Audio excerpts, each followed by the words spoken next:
En este documental voy a comenzar con el volcán Poás. Poás es uno de los volcanes más activos de Costa Rica. Luego veremos los jardines de la Catarata de La Paz. Después de eso, voy a mostrarles la estación biológica de la selva, que posee la más alta densidad de la biodiversidad en el mundo. Les mostraré el mundo del famoso cafetal Toca. Desde allí nos dirigiremos al Parque Nacional Manuel Antonio, que se encuentra entre los 12 parques más hermosos del mundo. Luego, ustedes verán el mono aullador y otros hábitats mientras viajan en un barco de paseo por el río Sarapiquí. Desde allí, verán la selva tropical desde el teleférico. Al final, las aguas termales Baldí, desde las estribaciones del volcán Arenal. Disfruten. Es uno de los volcanes más activos de Costa Rica y uno de sus lugares más frecuentados por los visitantes. Situado a 1 hora y media de San José, es un poderoso símbolo de las fuerzas geotérmicas que formaron a Costa Rica. Se puede hacer el recorrido de 68 millas navegando a lo largo de los interminables campos de café y fincas de flores que bordean el área alrededor del parque. La mejor época para visitarlas es durante las horas de la mañana. Las nubes normalmente aparecen a media tarde, lo que hace difícil disfrutar del paisaje. Debido a que estamos a 8.885 metros sobre el nivel del mar, en un día claro se puede ver tanto las costas del Pacífico como las del Atlántico. Como íbamos en coche, me dijeron que en cada elevación de 1000 pies, la vegetación es diferente por completo y eso también era visible. Me quedé sorprendido cuando llegamos al parque. Pude sentir un cambio significativo en los niveles de oxígeno en el aire del ambiente. Debido a la presencia de la lluvia ácida en el aire, nos dijeron que no mastiquemos chicle ni bebiéramos agua. Aquí se puede ver esta planta que se llama Poás. Y esa es la razón del nombre de este volcán Poás. Como es habitual, las plantas llamadas paraguas del hombre pobre estaban presentes en abundancia. Dado que las hojas son muy ásperas en su lado opuesto, en los viejos tiempos fueron utilizados para limpiar y pulir las ollas de la casa. Después de 15 minutos a pie del centro de visitantes, el cráter principal provee una vista espectacular. A casi 1 kilómetro de diámetro, la piscina sulfúrica del cráter aún burbujea y emite humo en el aire. El cráter desciende casi 1000 pies. De pie sobre el borde, el olor a azufre en el aire era casi insoportable. Los efectos de la lluvia ácida pueden verse en la vegetación que rodea el paisaje. El volcán es un estratovolcán activo que ha entrado en erupción 39 veces desde 1828. El 25 de enero de 1910, el volcán arrojó 640.000 toneladas de ceniza, y entre 1952 a 1954, las áreas cercanas fueron bombardeadas de ceniza y rocas. Desde entonces, el Poás ha mantenido un perfil bajo, pero en 1989 el parque fue cerrado debido a las emisiones de peligrosos gases sulfurosos. Sus erupciones, similares a géiser de agua fangosa y vapor, le han dado la reputación de ser el géiser más grande del mundo. Durante los últimos 5 años, por lo menos una vez al año, ha tenido una pequeña actividad eruptiva. La última actividad importante fue el martes 24 de febrero del 2014 al mediodía, cuando casi 1 millón de toneladas de cenizas fueron expulsadas junto con una inmensa columna de humo y vapor, 1000 metros en el aire. El fenómeno, llamado explosión freática, se produjo debido a una reacción entre el magma y el agua en la frontera sur del lago en el interior del volcán. Sin embargo, esto no fue una erupción del volcán y no arrojó lava. Hay 2 lagos del cráter cerca de la cumbre. Al norte, el lago es conocido como la Laguna Caliente y se encuentra en el cráter de aproximadamente 1 milla de ancho y 1000 metros de profundidad. Cuando la niebla y las nubes se alejan, uno puede ver el sulfuro burbujeante. Al fondo, una lluvia verde lo alimenta. Está rodeado de humo y vapor. El agua del lago se está filtrando constantemente a través de las grietas en la roca caliente, se evapora y crea burbujas de vapor. Cuando la presión en estos bolsillos excede el peso por encima del agua, el vapor rompe a través de los geysers como un cohete alcanzando los 820 metros de altura. De hecho, es el cráter activo más grande del mundo. El volcán ofrece un ejemplo excelente y extremo de los efectos de la lluvia ácida. Alrededor de la caldera y por varios kilómetros de viento a favor, la vegetación es achaparrada, marrón y negra por la humedad contaminada que se precipita desde las nubes omnipresentes cerca de la cima. La acidez varía después de la lluvia y con los cambios en la actividad volcánica, llegando a veces a un pH de casi 0. Sin embargo, la mayoría de las veces, su nivel de pH es de 1. En consecuencia, es compatible con poca o ninguna vida acuática. Después de Kawah Ijen, en Indonesia, es probablemente el lago del mundo en segundo lugar más ácido de forma natural. El fondo de este lago está cubierto con una capa de azufre líquido. Los gases ácidos crean lluvia y niebla ácida, causando daños alrededor de los ecosistemas y a menudo la irritación de ojos y pulmones. Aparte de su actividad volcánica, este parque nacional ofrece 4 diferentes hábitats. Esta es un área relativamente pequeña. Evidencia la increíble biodiversidad de Costa Rica. Los 4 hábitats son los siguientes: un área de arrayanes, un bosque achaparrado, un bosque nuboso y áreas con escasa vegetación. Hay 79 especies de aves en el parque, incluyendo el petirrojo y el colibrí. Entre los mamíferos que se encuentran aquí están los coyotes, zorrillos, comadrejas de cola larga y algunos pequeños felinos. Si ves una ardilla de color verde amarillo, mira bien, porque es la ardilla poás, de color verde amarillo, y como su nombre lo indica, solo se encuentra en este parque y en ningún otro lugar en el mundo entero. Uno de los ecosistemas más interesantes presentes en el parque es el enano o bosque achaparrado, donde los duros helechos y árboles tipo bonsái no pueden crecer mucho debido a la lluvia ácida que es emanada del volcán. Hay senderos bien cuidados pero cortos alrededor de los cráteres y del bosque. El sendero mirador del cráter tiene una media milla de largo y es un camino pavimentado que serpentea hasta el cráter. El sendero lateral, caminando, lleva de 20 a 30 minutos. Conduce al interesante lago Botos. El Escalonia Trail, nombre de un árbol del mismo nombre, también lleva unos 30 minutos caminando y te lleva a través del bosque.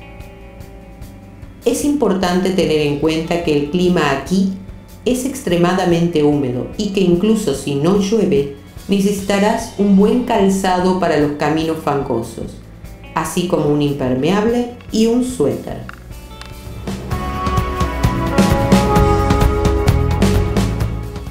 En las laderas del norte y a 20 minutos en coche del volcán Poás, los jardines de la Catarata de La Paz y el refugio de vida silvestre abarcan unos 40 acres, 30 hectáreas de pasto, nube y selva, así como también un jardín de orquídeas. Es la atracción ecológica de propiedad privada más visitada en Costa Rica. Aquí encontrarás todo lo que quieres experimentar en Costa Rica: exuberantes selvas, majestuosas cascadas, revoloteo de mariposas y colibríes caprichosos. El clima alrededor de La Paz puede ser espectacular, alrededor de 65 a 75 grados Fahrenheit. La zona recibe un promedio de 14 a 15 metros de lluvia al año. Se recomienda un poncho o un paraguas. Desde que la lluvia cesó, fuimos y exploré los jardines de la Catarata de la Paz. El propietario ha convertido el lugar en una especie de parque temático natural. El parque cuenta con plantas exóticas e interesantes por todo el lugar. También tiene la reserva de vida silvestre con más de 100 especies de animales rescatados y un programa de educación ambiental. En los jardines de la Cascada de la Paz no solo experimentará el gran poder de la naturaleza, sino también su lado más suave. Este es el hogar del mayor observatorio de mariposas en el mundo.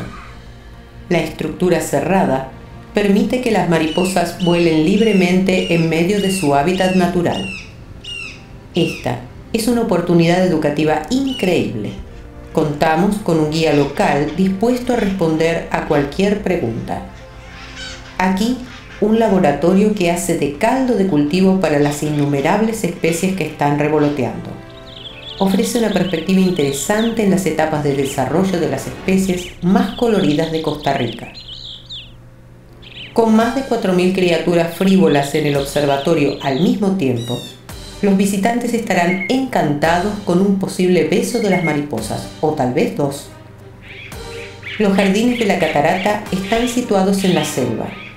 Se han hecho ajustes a su observatorio, agregando un área de visión cubierta cerca del mismo. Este anexo permite ver las mariposas sin importar lo que la madre naturaleza tiene en mente para el clima. Los visitantes ven a las mariposas de cerca a medida que emergen de sus capullos o en otras etapas de su crecimiento. Ellas se sintonizan con las inclemencias del tiempo y a la menor insinuación de lluvia, con o sin nubes de lluvia, se dirigen a la parte cubierta. Nos detuvimos a mirar su jardín de colibríes. Es el hogar de 24 especies de estas pequeñas criaturas de colores vibrantes. Aquí en Costa Rica hay una variedad de esta especie más que en cualquier otra parte del mundo. Aproximadamente se ha informado que 57 diferentes colibríes se han visto en Costa Rica y es posible ver más de un 40% de ellos ahora mismo. Los colibríes, como la mayoría de las aves, prácticamente no tienen sentido del olfato. Las flores que les atraen tienden a tener poca o ninguna fragancia. Aparentemente, se dirigen por sus colores vibrantes y producción del néctar. Los alimentos están dispersos por todo el jardín, por lo que es fácil observar su interacción y hábitos de alimentación. Era fascinante ver los colibríes tan cerca. Baten sus alas alrededor de 55 veces por segundo. Su velocidad normal de vuelo es de aproximadamente 25 millas por hora. Su edad media es de unos 4 años. Realmente fue muy emocionante ver a estos pequeños pájaros y yo quería permanecer allí por mucho más tiempo, pero ya era hora de seguir adelante. Luego tomamos un paseo por el exótico jardín de orquídeas y el estanque de ranas. No hay flor más hermosa que una orquídea floreciente. De hecho, es realmente fascinante. Aquí encontramos la rana dardo venenoso y la rana hoja verde. Era tan difícil encontrarlas, pero nuestro guía las buscó y las señaló para nosotros. Nos contó cómo los depredadores aprenden a no comerla por sus colores brillantes. Si lo hacen, se ponen muy enfermos o incluso hasta pueden morir. Este lugar es impresionante. No han reparado en gastos cuando se trata del cuidado de los animales. Se nos explicó que los animales en La Paz o bien llegaban heridos y no podían regresar a su hábitat natural, o en algunos casos fueron confiscados de los criadores o los traficantes ilegales. La Paz rescata y rehabilita animales capturados en su hábitat. Solo aquellos que no pueden regresar a su hábitat natural viven de forma permanente en el refugio. Teníamos esta gran oportunidad de ver algunos gatos salvajes muy de cerca. Aquí hay un carro de buey que se utilizaba para transportar los granos de café desde la costa. Luego, tenemos un área cubierta con varios tucanes. El tucán está en su casa, en los bosques tropicales de América del Sur. Con su plumaje sobredimensionado de color, se ha convertido en una de las aves más populares del mundo. Su pico tiene 7.5 pulgadas de largo. Esto puede ser visto quizás como un rasgo deseable de apareamiento, pero si es así, ambos tucanes, tanto macho como hembra, lo poseen. De hecho, ambos sexos usan sus picos para atrapar sabrosos bocados y lanzar los mismos a sus compañeros durante un ritual de apareamiento. Su pico es un hueso que en realidad contiene una gran cantidad de aire, mientras que su tamaño puede disuadir a los depredadores, pero es de poca utilidad si luchan entre ellos. Para el tucán, este pico le es útil como herramienta de alimentación.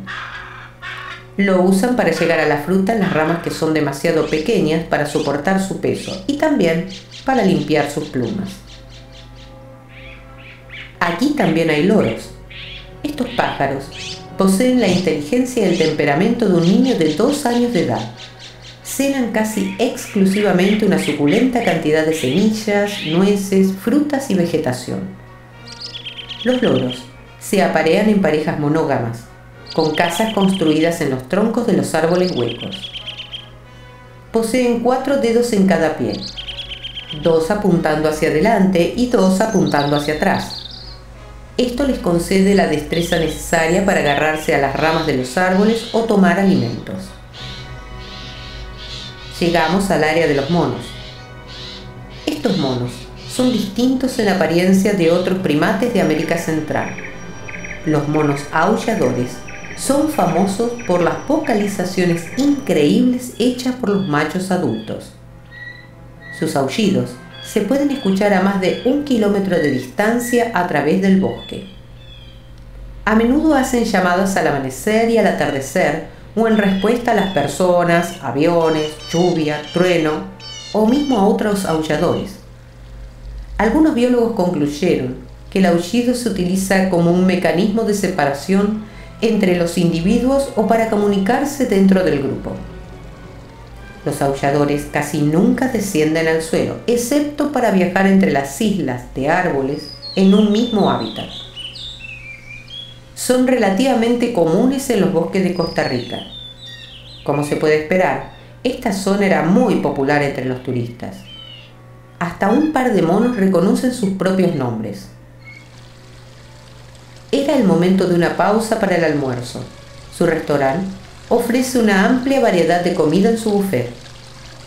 Me senté al lado de esta pequeña cascada y disfruté de mi almuerzo porque estaba tan cansado y yo merecía esta oportunidad. Tras el descanso, llegó el momento de ver a sus famosas cataratas. El sendero de las cataratas le brinda al caminante la posibilidad de visitar 5 cascadas diferentes y el acceso es a través de una escalera de metal suspendida que penetra en la intensa vegetación del bosque nuboso y aire cargado de ozono. Este sendero verdaderamente es espectacular. Sigue el curso del río La Paz. Las cascadas tienen cerca de 5.000 metros en las laderas del volcán Poás. El río se precipita hacia abajo de este empinado barranco como unas 5 millas, lo que resulta en una notable serie de cascadas. La primera de las cataratas es la catarata El Templo. Se sumerge 104 metros por encima de un precipicio en una piscina rodeada de plataformas de visualización cubiertas de vegetación tropical exuberante y un puente que ofrece vistas únicas sobre la cascada. Las plataformas a lo largo del camino nos dio el lujo de ver las cataratas desde arriba, abajo y el centro, empañados por su pulverización. Siguiendo río abajo, la escalera de metal se aferra al acantilado descendiendo hacia la segunda y la más alta de las cataratas, la famosa Magia Blanca, que mide 40 metros o 131 pies de altura. Los miradores se encuentran a lo largo de la pendiente, en todo el lugar, tanto por encima como por debajo de la cascada.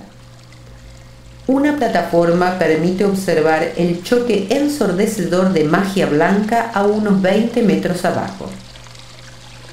Este estimulante sendero sigue cuesta abajo por las escaleras del resistente acero, hasta que finaliza en 3 balcones.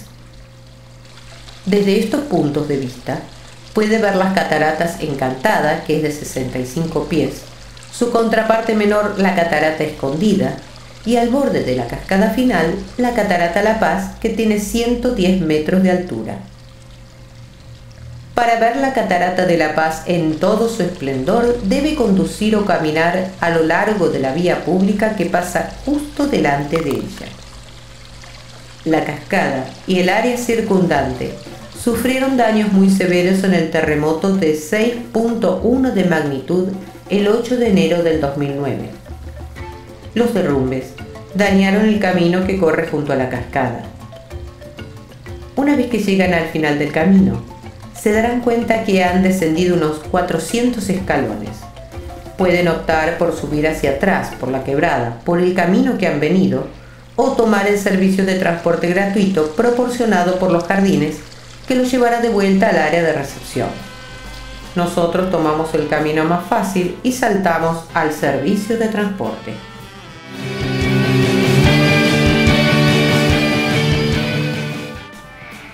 La Estación Biológica La Selva se encuentra en el lado del Caribe en la Cordillera Central, cerca de la localidad del Puerto Viejo de Sarapiquí.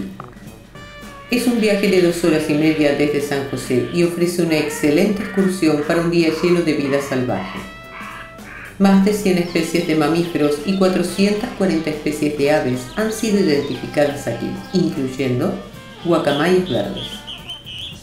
La reserva es administrada por la Organización para Estudios Tropicales.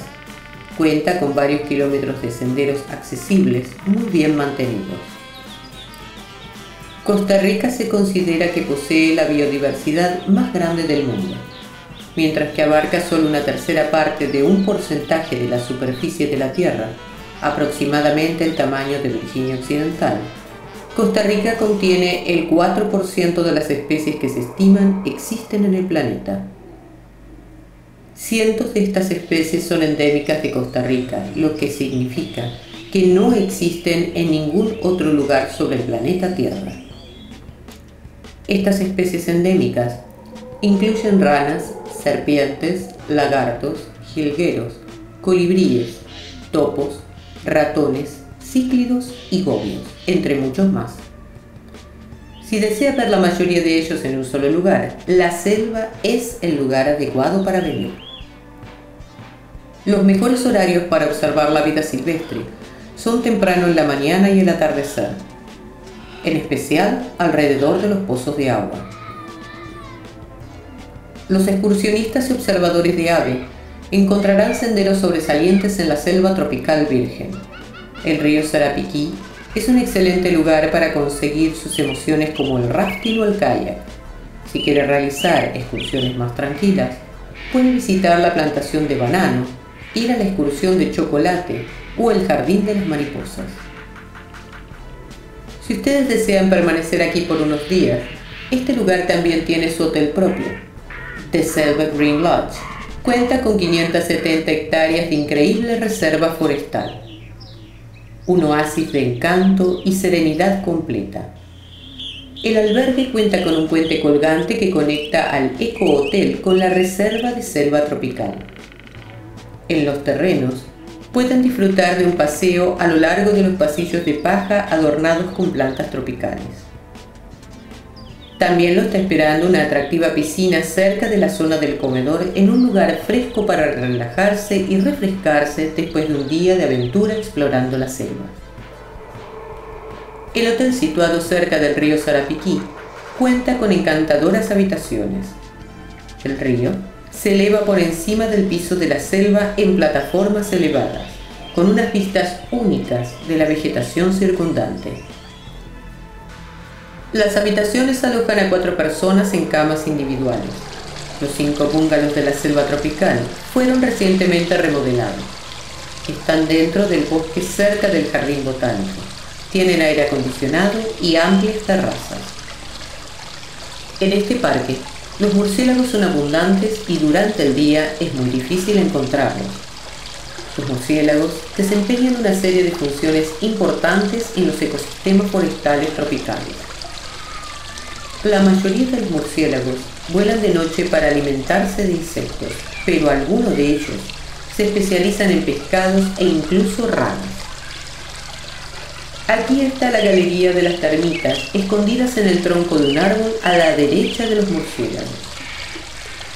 Dada la gran diversidad de los ecosistemas de Costa Rica, puede ser una sorpresa que de solo 200 especies de mamíferos, la mitad son murciélagos que viven aquí. Incluso hoy en día, todas las grandes y muchas pequeñas poblaciones de mamíferos están sujetas a una presión extrema de la caza o la destrucción del hábitat. Y es solo recientemente que las poblaciones de mamíferos grandes en los parques nacionales está comenzando a recuperarse. Costa Rica muestra la conservación de la biodiversidad de los países en desarrollo. Más del 27% de las tierras del país tienen un estatus de protección como parques nacionales, refugios de vida silvestre, reservas forestales y más. El gobierno de Costa Rica está activo en la protección de su biodiversidad para los servicios ecológicos que proporciona. El gobierno impone un impuesto del 5% en la gasolina para generar ingresos y pagar a los propietarios que se abstengan de la tala en sus tierras y en su lugar coloquen plantaciones de árboles. Esto proporciona a los costarricenses o ticos, como se llaman a sí mismos, incentivos para convertirse en agricultores de árboles activos en lugar de ser ganaderos. Las granjas de árboles proporcionan un hábitat para la vida silvestre, lo que permite un cierto grado de biodiversidad permanente de los recursos naturales que utilizan los seres humanos en estas áreas. La biodiversidad de Costa Rica contribuye a los numerosos servicios ecológicos que proporcionan en el medio ambiente.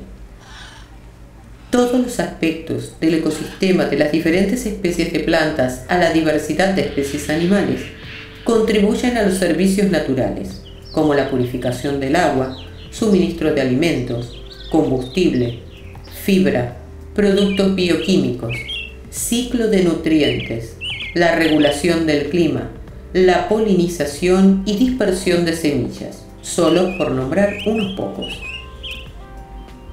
A medida que la diversidad de especies aumenta, hay mayor cantidad de estos servicios.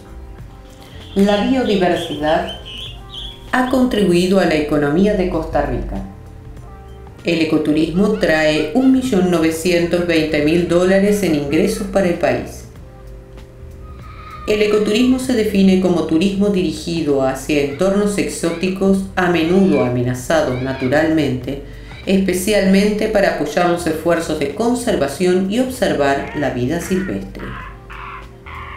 La abundante biodiversidad de Costa Rica hace del país un destino atractivo para el ecoturismo ecológico.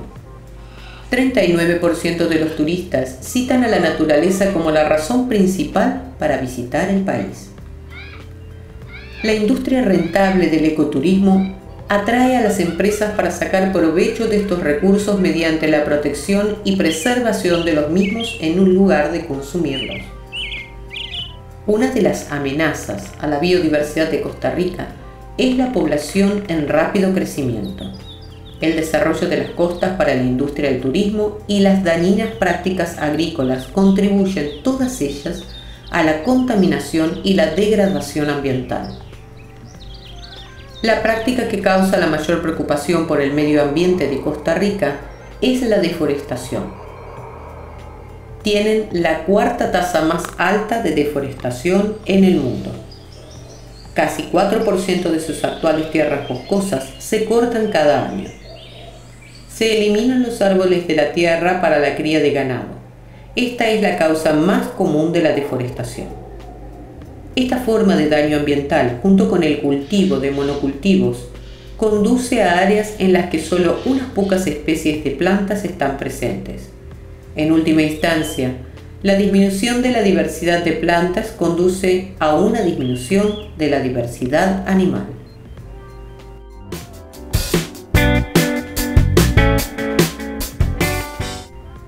Costa Rica tiene un rico suelo volcánico, diferentes climas y altitudes que son factores importantes y determinantes para brindar el mejor café. Situado en las laderas fértiles de la Alajuela, los cafetales del Doca Café son ampliamente conocidos en toda Costa Rica y el mundo entero por su café árabe de alta calidad. Recorrimos la finca para aprender más sobre el proceso de cómo el café llega desde las verdes plantaciones hasta nuestra taza. La finca Doca nació en 1908 y fue creciendo como el café de Costa Rica desde hace más de 100 años. La propiedad es de la familia Vargas hace ya 3 generaciones.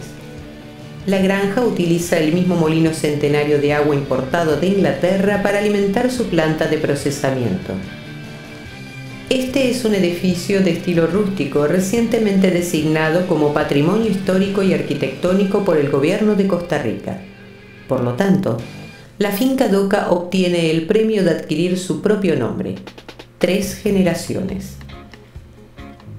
Las semillas se plantan en pequeñas macetas y permanecen allí durante 3 meses hasta que son lo suficientemente fuertes como para ser transferidas a macetas normales. Las plántulas se mantienen en estas macetas durante aproximadamente 1 año antes de ser transferidas a la plantación, donde se necesitan 4 años para alcanzar la madurez. Después de 25 años, cuando los árboles de café ya no producen granos de alta calidad, son talados y reemplazados por árboles más jóvenes. Las raíces de las plantas de café son consideradas las mejores para la combustión lenta y constante. Estas raíces se secan y se venden a los restaurantes más caros en toda Costa Rica, especialmente para la barbacoa de pollo. Ahora la piel de las bayas de un rojo vibrante están maduras y listas para ser recogidas. Todo en Doca se hace a mano. Más de 400 trabajadores atienden a las 1.600 hectáreas de planta de café durante la temporada de cosecha. El salario es poco, pero se proporciona vivienda completa para los trabajadores y sus familias, que provienen principalmente de Nicaragua. Muchos árboles frutales como el plátano, mango y aguacate se plantan entre el cafetal para atraer a las plagas lejos de las bayas de café. Un fruto del café o de la cereza tiene 2 granos de café en su interior. Algunas de las cerezas en la planta tendrán un solo grano interior con forma ligeramente diferente y es conocido como caracolillo. Estos granos caracolillos hacen un tipo de café completamente diferente. Una vez que las bayas se cosechan, los granos se extraen de la piel y se envían a la zona de recepción de la planta, donde se canalizan en una gran cuba llena de agua. Los granos de alta calidad se hunden hasta el fondo y los de menor calidad, que son menos densos, flotan hasta la cima. Los granos más densos son entonces canalizados a una parte diferente de la planta, donde se dejan fermentar durante 40 horas para que pierdan su baba. Luego, son transferidos a una zona exterior donde se rotarán cada 45 minutos durante 4 días, ya que se secan bajo el calor del sol. Durante la temporada de lluvias, el café a veces se seca en el molino, un proceso que se evita en lo posible, ya que no hace el mismo delicioso sabor que cuando los granos se secan al sol. Una vez que los granos están secos, se colocan en bolsas y se almacenan durante 3 meses en un lugar seco antes de que sean removidos de su carcasa de pergamino natural y exportados para asar. Todos los granos desde el principio del proceso de molienda hasta el final son útiles. Los granos de color claro son considerados la más alta calidad. Los que se han secado en el sol son considerados los mejores. Y la combinación de granos claros y granos oscuros son de menor calidad. En Doca, el 70% de los granos se venden a empresas como Starbucks, Café de Pit y Green Mountain Coffee, donde por lo general se mezclan con granos de menor calidad. El 30% es asado en casa para el restaurante de la propiedad y se vende en forma local en Costa Rica. El punto culminante de la gira fue la degustación de café. el estado de Doca produce 8 mezclas de café: raíces Peaberry, tostado francés, tostado europeo, tostado expreso, blend de la casa, blend para desayuno, descafeinado y orgánicos, que van de suaves a más fuerte. No hacía falta decirlo, estaba fascinado. Yo estaba muy feliz y agradecido de haber aprendido mucho sobre la historia del café, así como ir a través de todo el proceso.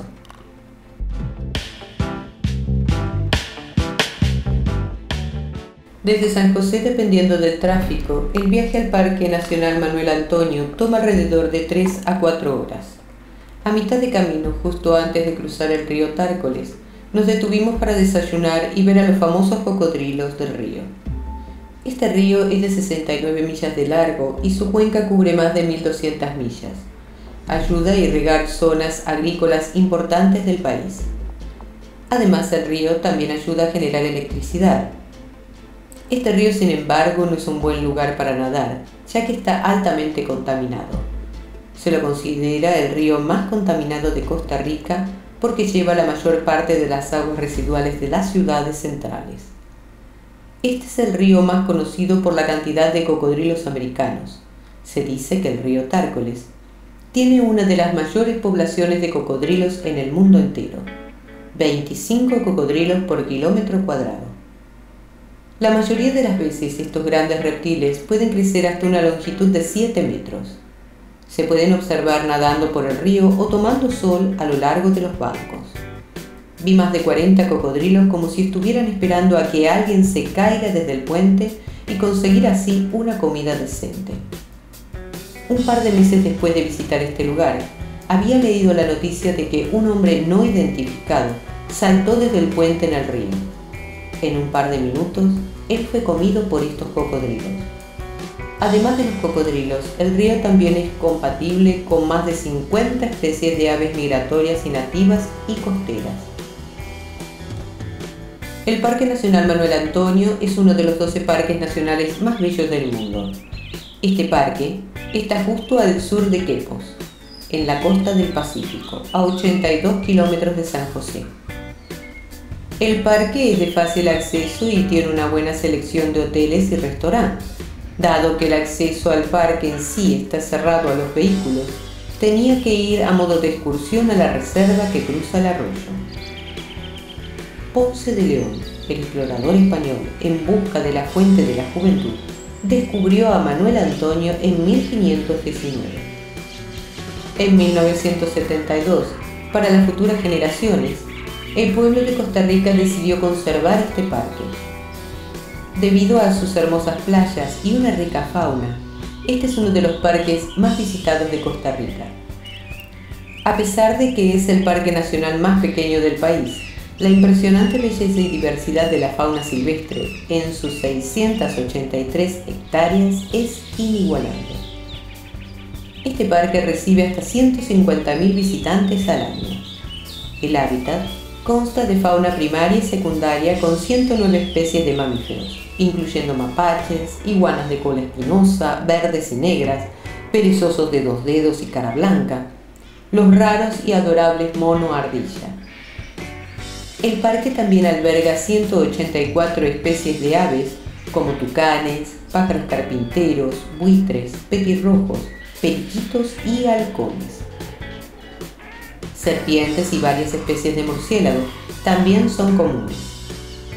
Aquí el verano no se acaba nunca. La temperatura media anual de este parque es de 82 grados Fahrenheit con una temperatura mínima de 68 grados Fahrenheit. Hoy teníamos 95 grados Fahrenheit. Me encontré a mí mismo a lo largo de este pequeño afloramiento de tierra que se mete en el Pacífico. Mientras caminaba, el aire comenzó a ser más pesado debido a la humedad, perfumado con una espesa vegetación y vivo con la llamada de los pájaros y monos. Se hizo evidente que se trataba del trópico. Como yo me estaba aburriendo del arrullo de los monos bebés que corren en el dosel y de explorar aves y perezosos, vi que este camino terminaba en la playa de arena con agua de color turquesa perfectamente conocida como Playa Espadilla. Esta pintoresca playa se encuentra a media milla con arena blanca, una media luna en bisectriz de follaje verde oscuro a un lado y una cala apartada al otro lado. Las piscinas naturales son ideales para bucear. A los visitantes se les advierte para que no alimenten a los animales ni dejen comida en el camino. Un montón de guardias están ahí para imponer la regla. Sin embargo, los turistas lo hacen deliberadamente para conseguir una emoción al ver en acción a los animales. Fui testigo de los mapaches que robaban la comida con frenesí. Los monos eran aún mejores para robar todo lo que estaba al alcance de sus manos. Independientemente del impacto ecológico y ambiental, fue muy divertido y entretenido ver todo esto. La temperatura del agua del océano es siempre cálida, oscila entre 80 y 88 grados Fahrenheit. Ese día era muy confortable con 87 grados Fahrenheit. Esta playa tiene una biodiversidad marina con hermosos arrecifes de coral. Los delfines y las ballenas migratorias ocasionales también se pueden ver desde aquí. Mis pies se hundieron en la arena y miraba cómo las olas rompían contra las rocas a ambos lados de la laguna. Empecé a creer que yo estaba a miles de kilómetros de cualquier lugar. Las colinas boscosas barridas hacia este destino impresionante otorgaban una visual que bien vale la pena visitar. En el camino de regreso a San José, el sol se estaba ocultando. Paramos en una colina que cubre la ciudad de Yaco y sus playas. A pesar de que Playa Yaco no es tan grande, un montón de turistas vienen y se quedan aquí y hacen de Yaco la base para viajar por toda Costa Rica. El Océano Pacífico es por su pesca deportiva reconocido mundialmente. En esta zona hay clases de surf, buceo y snorkel.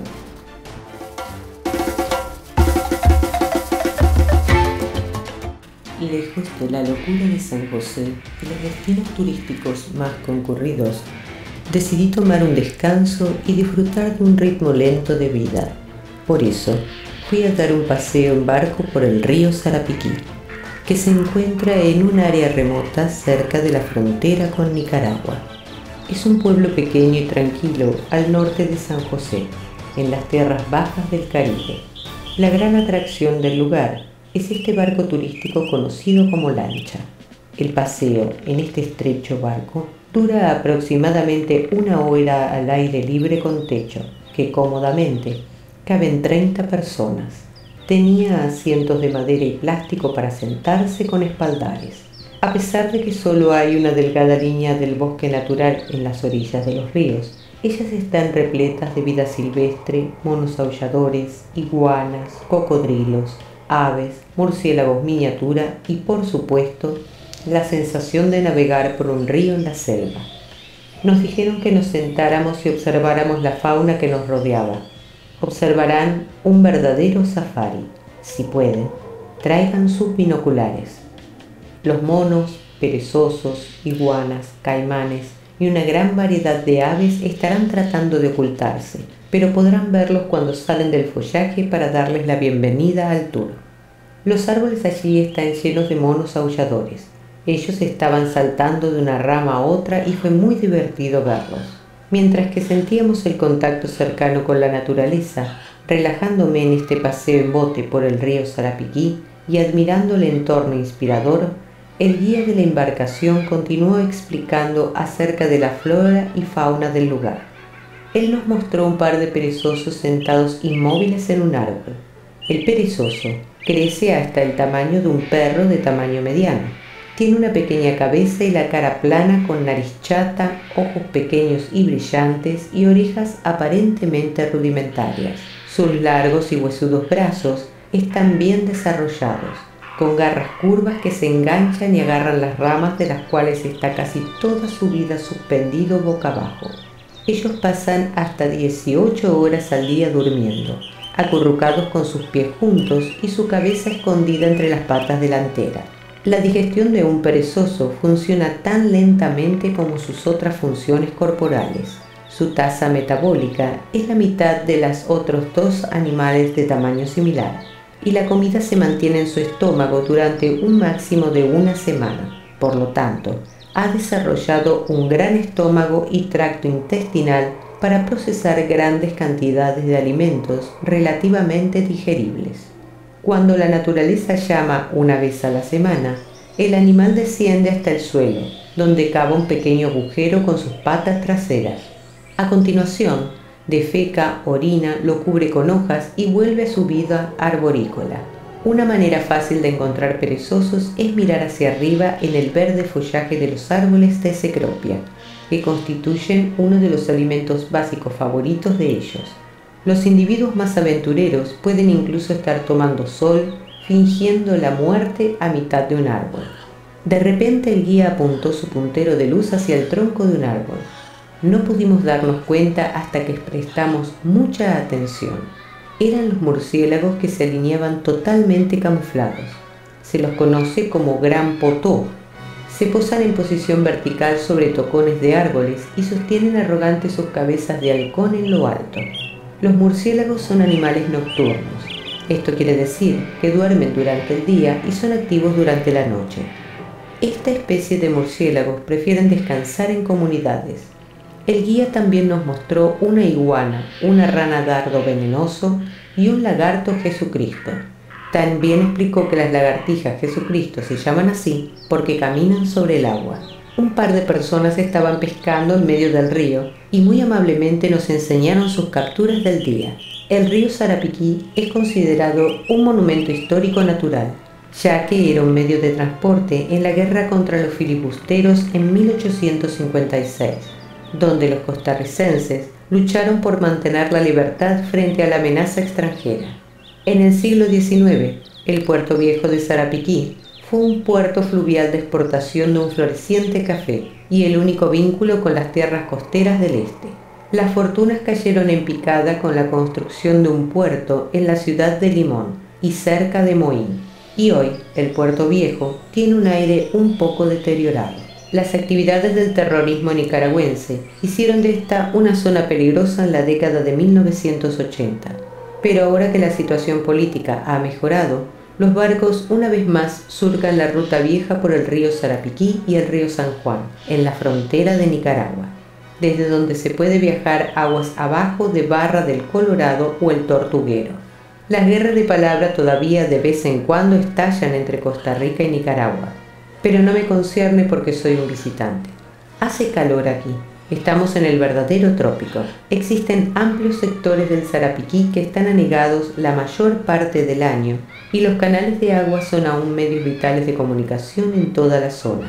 El puerto viejo de Sarapiquí es un ecodestino pintoresco fuera del radar turístico que ofrece numerosas actividades para mantener a los amantes de la naturaleza y buscadores de emociones con su corazón latiendo fuertemente.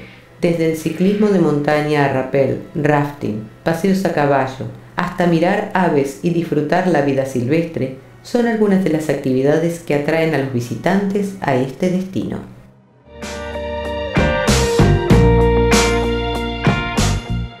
La aventura de la selva tropical no se puede completar sin el famoso teleférico de la selva, creado para aumentar la conciencia mundial sobre la importancia de los bosques tropicales.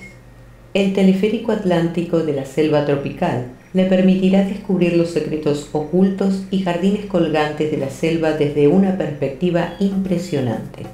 Los visitantes están 90 minutos entre el bosque de arboleda, el dosel con sus jardines llenos de plantas y animales que normalmente permanecen ocultos. Este mundo poco conocido tiene increíble belleza y una diversidad biológica extraordinaria. El Góndola Tour es un telesquí remodelado que cubre una distancia de 1.6 kilómetros a través de la selva tropical. Este curso es muy seguro y muy tranquilo. Permite a los visitantes escuchar infinidad de sonidos diferentes de la selva tropical.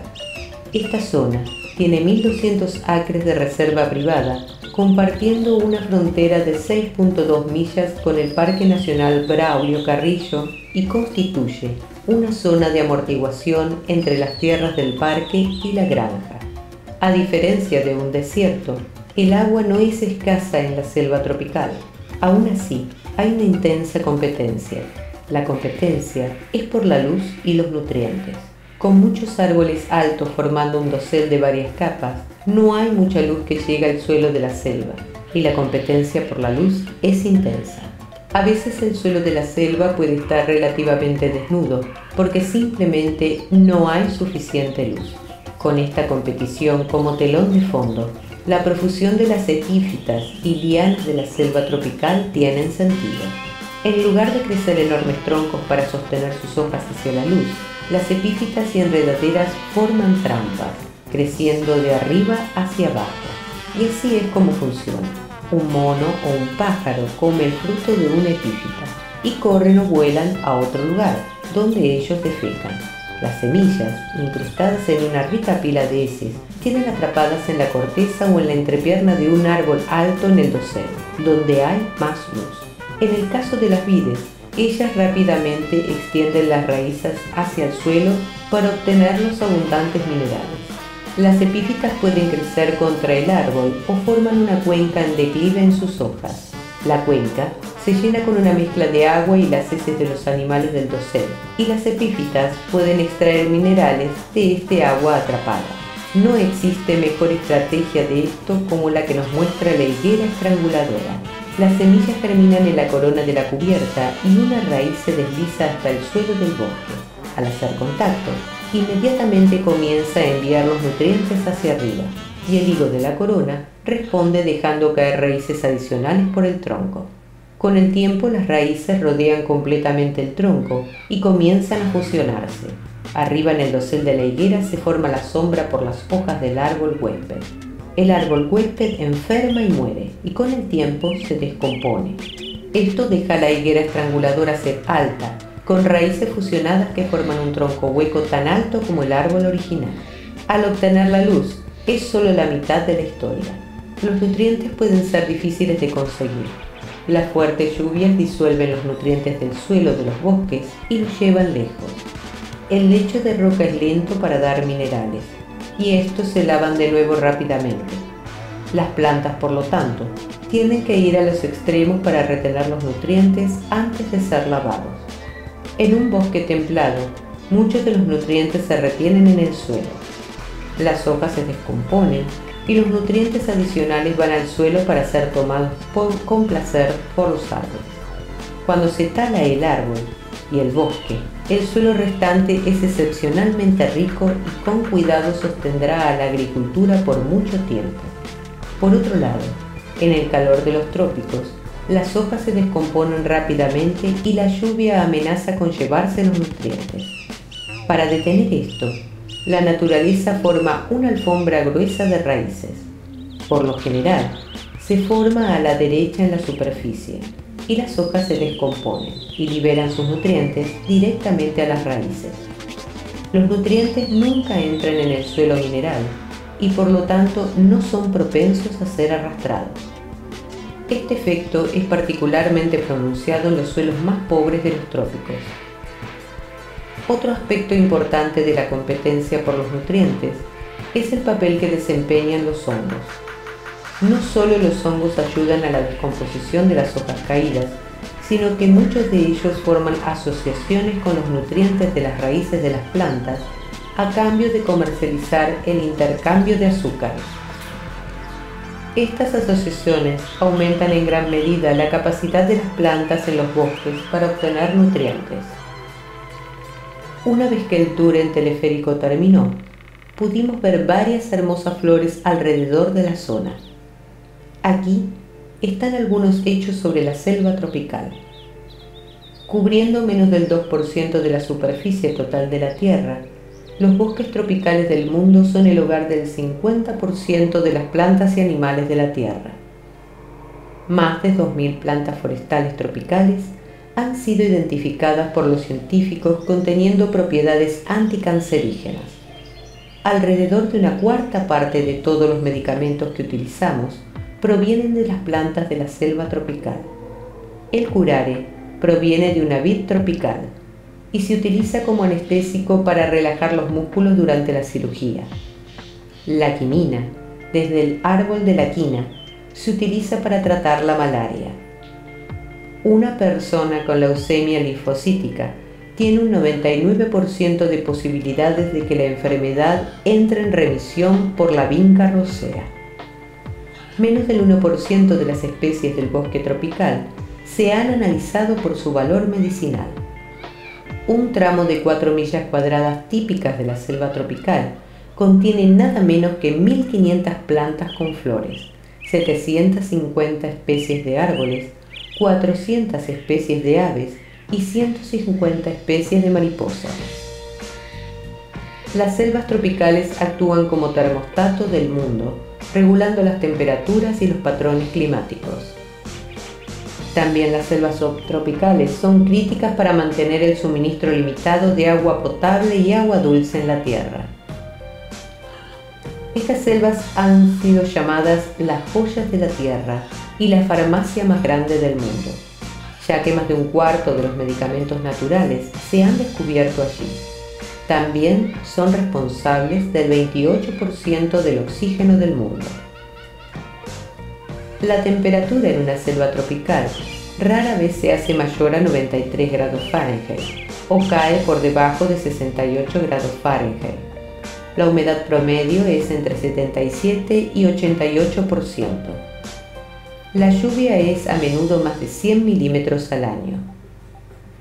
Con la actual tasa de pérdida de bosque tropical, entre el 5 y 10% de las especies de la selva se perderán en cada década. Por lo tanto, es nuestro trabajo educar a las personas con conciencia antes de que sea demasiado tarde.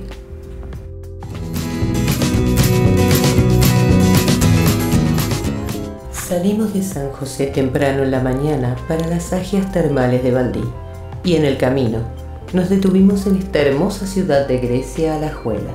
Este pintoresco pueblo se encuentra a unos 3.300 metros sobre el nivel del mar y tiene un clima fantástico entre fresco y ventoso, manteniendo el clima fresco casi todo el año. Esta zona es un gran lugar para explorar con su entorno natural y virgen. Aparte de ser una de las ciudades más limpias de América Central, esta ciudad es famosa por su iglesia metálica de Nuestra Señora de las Mercedes o Nuestra Señora de la Misericordia de metal. Después de que el templo anterior de mampostería fue severamente dañado por el terremoto de 1882, esta iglesia de estilo gótico fue construida en el 1890, totalmente con estructura y láminas metálicas importadas de Bélgica. Se conocen dos leyendas populares sobre esta iglesia. La primera de ellas es que la iglesia estaba destinada a estar en Punta Arenas, Chile, y fue desembarcada por error en el puerto de Punta Arenas en Costa Rica, finalizando en la ciudad de Grecia. El segundo mito es que la iglesia fue donada por un país extranjero y fue pensada como un regalo de Grecia a Europa, y fue enviada por error a Grecia en Costa Rica.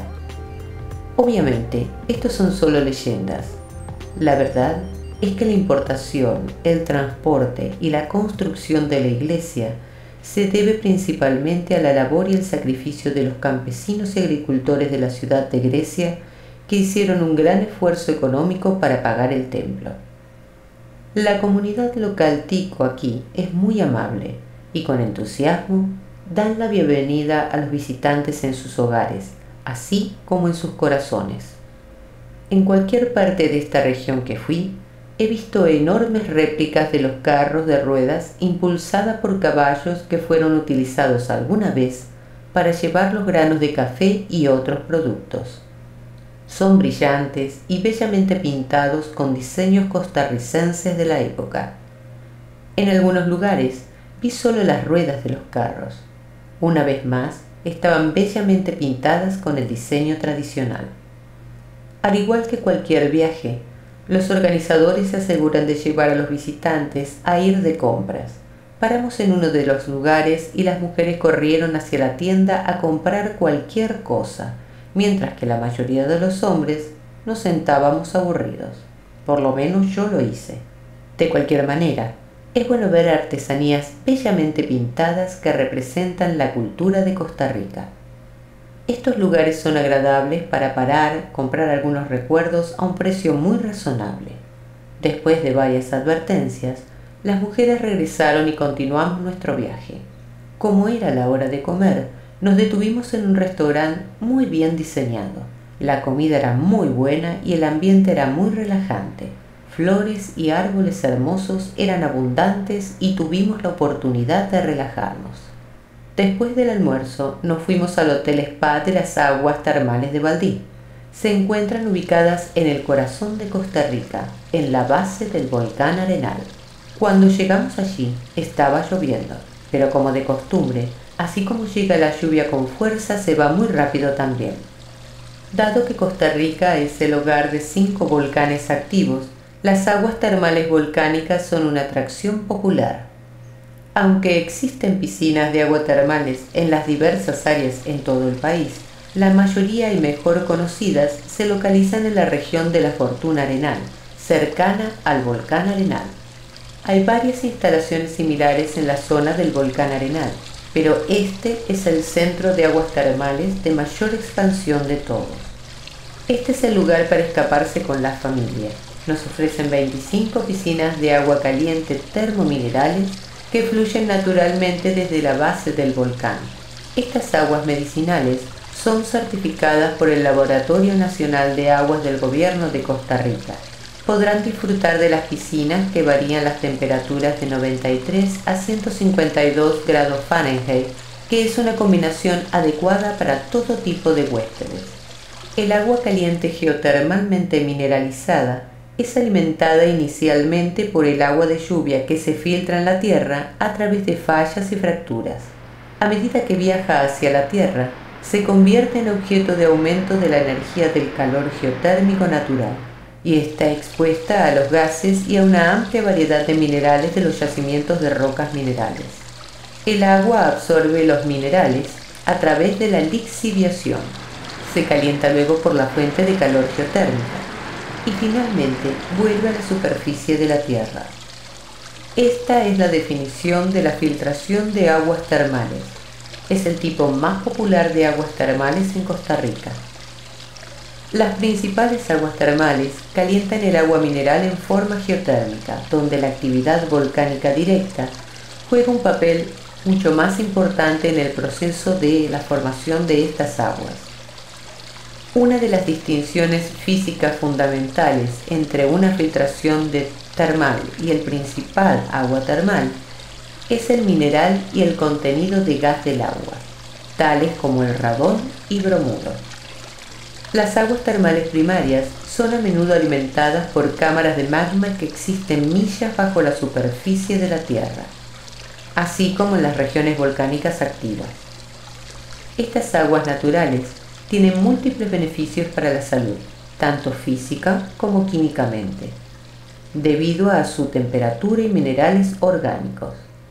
Al sumergirse en el agua, la temperatura de nuestro cuerpo aumenta la eliminación de gérmenes y virus. Esto ayuda a aumentar la circulación sanguínea mientras que elimina toxinas a través de la oxigenación. Estas aguas curativas reducen la presión sobre las articulaciones y los músculos, creando una sensación de relajación, y también ayuda a nuestro metabolismo, estimulando la digestión. Hay senderos serpenteantes entre las piscinas grandes y pequeñas, calientes y frías. A veces, una piscina de agua fría se encuentra adyacente a una piscina de agua caliente, lo que permite a los visitantes a que se enfríen o calienten como les plazca. De hecho, su temperatura central se elevará después de casi 20 minutos en las aguas termales, por lo que nos aconsejaron que estuviéramos un rato en las piscinas frías durante nuestra visita. El complejo en sí está muy bien cuidado, limpio e impresionante. Hay incluso un jacuzzi gigante, toboganes de agua muy divertidos, pero por desgracia estaban cerrados el día que estuve allí. Algunas piscinas son muy grandes y tienen cascadas frescas, cuevas, toboganes, bares en las piscinas, etc. También hay algunos senderos que conectan las piscinas limpias que van a través de los árboles. Este es un gran lugar para ir a relajarse y descansar después de un largo día de senderismo y visitas turísticas. La cena del buffet era genial, con varios tipos de postre. Sin duda, debes ir aquí si estás visitando el volcán. Tienen closet y pueden cambiar las toallas húmedas por secas.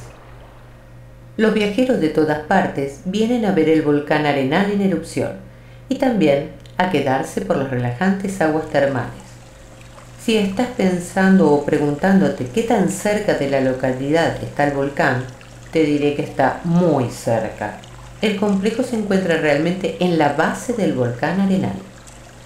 Aunque las aguas termales de Valdí están seguras fuera de la zona de riesgo del volcán Arenal, según lo establecido por el Programa Nacional de Prevención de Riesgos y de la Comisión de Emergencia por una ley del 2001, ofrecen visitas espectaculares del propio volcán.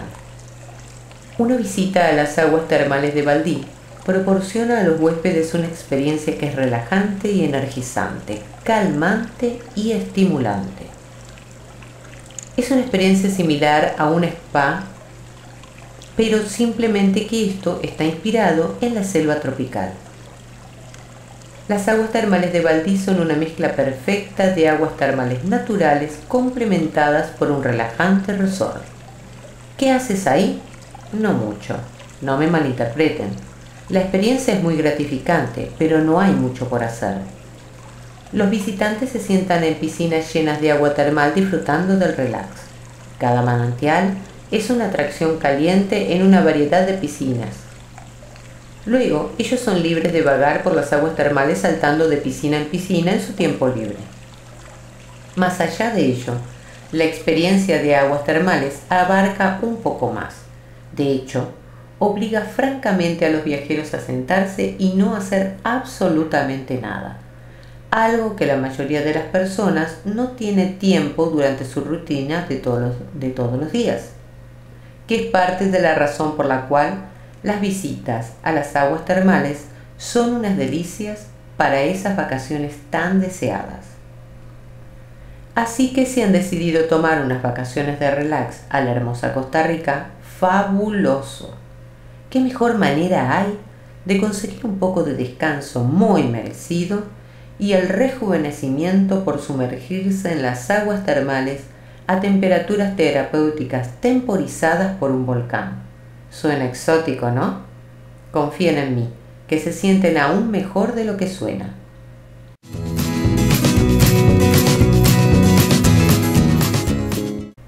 Si es posible, ninguno de mis viajes está completo sin un día de pesca. La pesca deportiva en Costa Rica ofrece una gama de expresiones que motiva a las personas que buscan emociones salvajes. Las aguas del Océano Pacífico en Costa Rica son famosas por tener un registro de la captura de grandes peces como el pez vela, marlín, dorado, pez dorado, pargo, pez gallo y atún de aleta amarilla. Los pescadores se deleitan con la diversidad de la pesca de altura en alta mar y se maravillan con la selección de las especies de pesca pequeña también. Costa Rica tiene 7 provincias y la provincia de Guanacaste es la mejor para la pesca en alta mar. Esa era la razón por la que yo había planeado volver a Estados Unidos desde Liberia, que tiene un vuelo directo de regreso a casa. Uno puede ir a Bahía Coco, Brasilito Bay o Bahía de Tamarindo. Yo elegí quedarme en Playa del Coco. Disfruté de mi estancia en el complejo Coco Palms, que está en el centro de la ciudad. Se trata de un hotel de propiedad estadounidense que cuenta con un gran restaurante también. Esta región es conocida por muchos como un paraíso natural en un mundo debido a su clima cálido, exuberante vegetación y reservas naturales. También permite ver paisajes con perfecta armonía entre la vida terrestre y acuática. En este corto plazo, todas las cartografías de aguas profundas estaban completamente tomadas. Sin embargo, me encontré con un pequeño barco que podía hacer la pesca pequeña. Nos unimos y pude atrapar un pez campana y una caballa española. Luego, se detuvieron en un lugar donde muchos barcos estaban ocupando capturas de peces pequeños. Yo atrapé 22 pequeños porgy, pero me aburrí. En 15 minutos fue todo y volvimos. En el camino de regreso al mar fue muy duro y como no estábamos a vela y el barco iba a muy alta velocidad, el viaje se convirtió en una pesadilla. Estaba seguro de que el capitán sabía lo que estaba haciendo, pero para la siguiente hora yo me sentía totalmente inseguro. Durante el vuelo de regreso a casa desde la ventana, no dejaba de admirar la belleza del paisaje de Costa Rica. Regresaba a casa con recuerdos inolvidables de Costa Rica y su gente.